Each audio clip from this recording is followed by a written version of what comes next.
Just want to announce that I signed a proclamation a few moments ago honoring the 250th anniversary of Patrick Henry's famous speech to the Second Virginia Convention, in which he declared very well-known, very famous words, "Give me liberty or give me death." Has anyone heard the phrase? I think most of you have.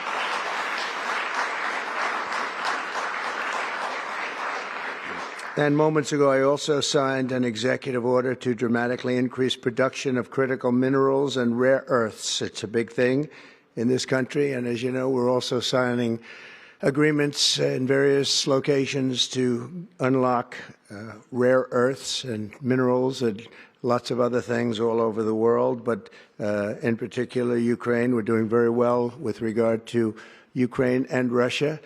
And one of the things we are doing is signing a deal very shortly with respect to rare earths with Ukraine, which they have tremendous value in rare earth, and we appreciate that. And we spoke yesterday with, as you know, President Putin and President Zelensky, and we would love to see that come to an end, and I think we're doing pretty well in that regard. So hopefully we can save thousands of people a week from dying. That's what it's all about. They're dying so unnecessarily, and I believe we'll get it done. We'll see what happens, but I believe we'll get it done. Today we take a very historic action that was 45 years in the making. In a few moments, I will sign an executive order to begin eliminating the Federal Department of Education once and for all.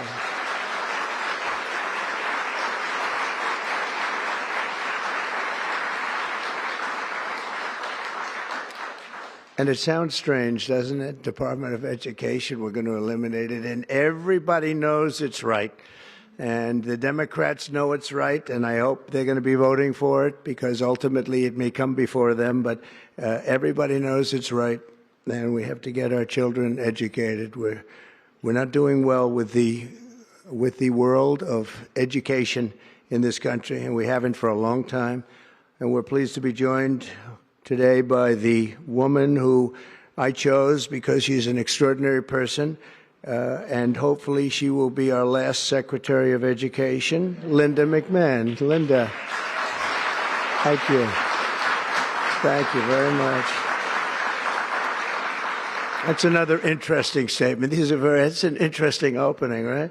But it's true, and it's been amazing how popular this has been. I tell people that this is what I'm doing today, and they say, "Oh, it's about time." Everybody says it. Republicans and Democrats have said it. They're all saying it. Also with us are some terrific people. Governors Greg Abbott. Greg, thank you very much. Governor Ron DeSantis, thank you very much, Ron. Mike Braun, congratulations on your victory, Mike. That was a big one. Mike DeWine, thank you very much, Mike. Jeff Landry. Jeff, thank you very much, Jeff. Bill Lee, thank you. Governors, all governors. Brad Little. Brad, thank you very much. Where are you, Brad? Hi, Brad. Jim Pilan, thank you very much, Jim. And Kim Reynolds. These are all people very interested in education. And I even see Dan Patrick over there, my friend Dan Patrick. We're joined also by Representatives Tim Walberg and Virginia Fox, Rick Allen, Michael Rulli, and again, Dan Patrick. Thank you very much, Dan. You've been a great friend of ours. And State Attorneys General Ken Paxton. Ken, I see you there. Andrew Bailey. Andrew, what a job you've done, Andrew. You have some good cases going. You've done a great job. Thank you very much. And co-founder of Moms for Liberty, Tiffany Justice. She's been a hard worker. Thank you. Thank you, Tiffany. When President Carter created the Federal Education Department in 1979, it was opposed by members of his own cabinet, as well as the American Federation of Teachers, the New York Times editorial board, and the famed Democrat Senator Daniel Patrick Moynihan. History has proven them right, absolutely right. After 45 years, the United States spends more money on education by far than any other country, and spends likewise by far more money per pupil than any country, and it's not even close. But yet we rank near the bottom of the list in terms of success. It's an amazing stat. Those are two stats you don't want. The most money spent per pupil, and you're at the bottom of the list. And that's where we are, like it or not. And we've been there for a long time. 70% of eighth graders are not proficient in either reading or in math. 70%. 40% of fourth graders lack even basic reading skills, can't read. Students in our public elementary and middle schools score worse in reading today than when the department opened, by a lot. In Baltimore, 40% of the high schools have 0 students who can do basic mathematics. Not even the very simplest of mathematics. I said, give me your definition of basic, and they're talking about like adding a few numbers together. Despite these breathtaking failures, the department's discretionary budget has exploded by 600% in a very short period of time, and it employs bureaucrats in buildings all over Washington, D.C. And as a former real estate person, I will tell you, I ride through the streets of Washington, and it says Department of Education, Department of Education. I said, how do you fill those buildings? It's crazy what's happened over the years. I'm pleased to report that after offering these federal employees 2 generous buyout options, and they were very generous, and they're good people, but they were very generous. My administration has initiated a reduction in force, and we're already cutting numbers that were really surprising to a lot, that we were able to do it so successfully. And we've cut the number of bureaucrats in half. 50% have taken office, which is great. Thank you. Under the action I'm taking today, a small handful of Democrats and others that we have employed for a long time, and there are some Republicans, but not too many, I have to be honest with you. But the department's useful functions, and such as, and they're in charge of them, Pell Grants, Title I funding, resources for children with disabilities and special needs will be preserved, fully preserved. They're all going to be so. If you look at the Pell Grants, it's supposed to be a very good program, Title I funding and resources for children with special disabilities and special needs. They're going to be preserved in full and redistributed to various other agencies and departments that will take very good care of them. And that's very important to Linda, I know, and it's very important to all of us. But beyond these core necessities, my administration will take all lawful steps to shut down the department. We're going to shut it down, and shut it down as quickly as possible. It's doing us no good. We want to return our students to the states where just some of the governors here are so happy about this. They want education to come back to them, to come back to the states, and they're going to do a phenomenal job.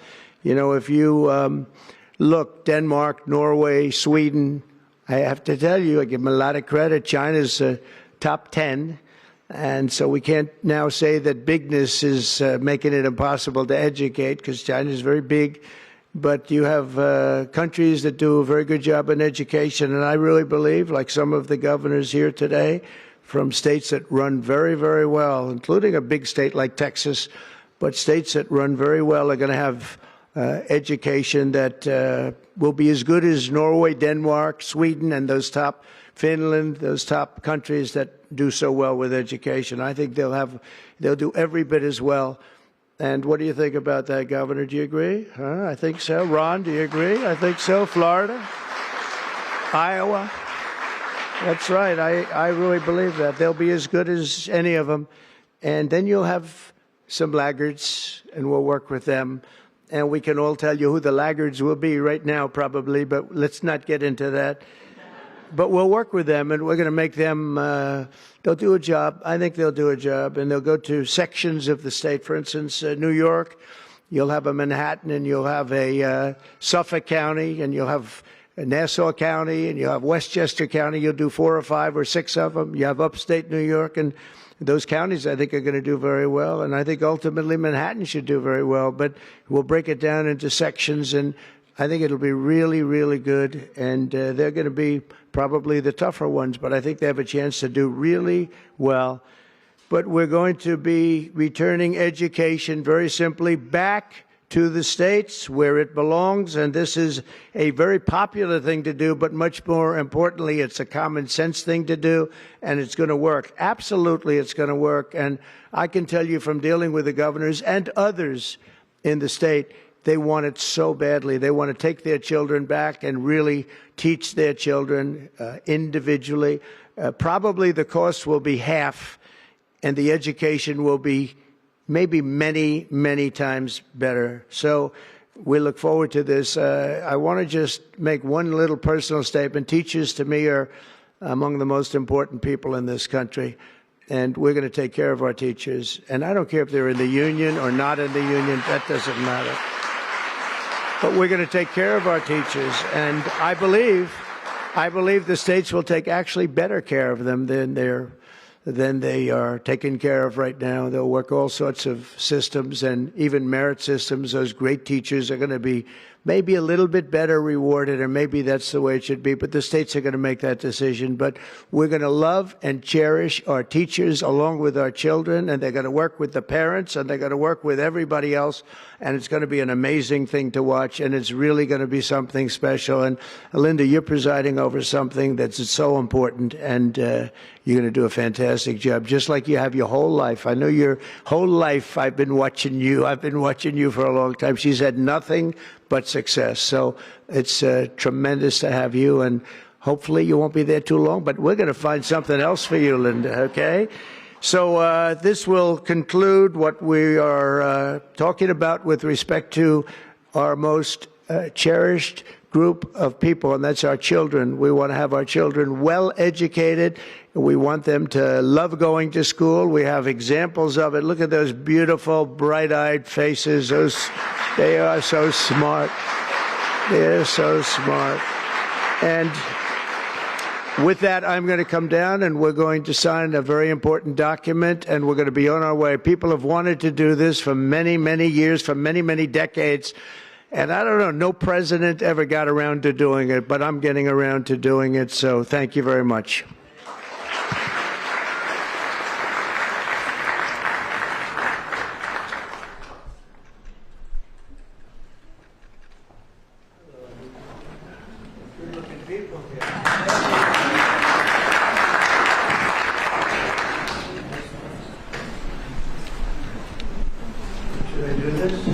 I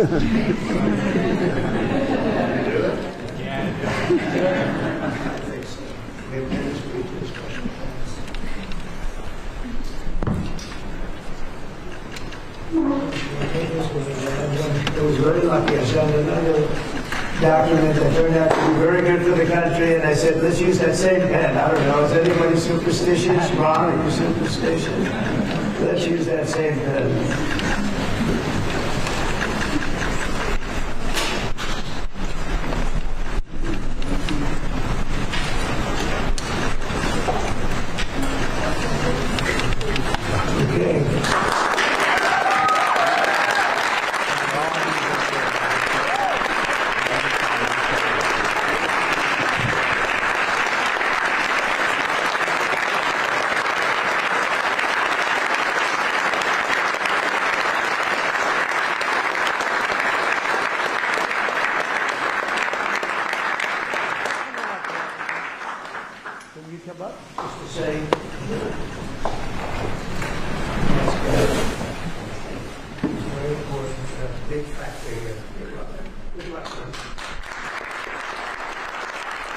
All right, you're looking at live news conference there of the president just signing the executive order to dismantle the education department. We had expected this news conference. He signed it, and he made it clear that he wants to bring education back to the states. And as you can see, he had even some students there sitting at desks as this unfolded.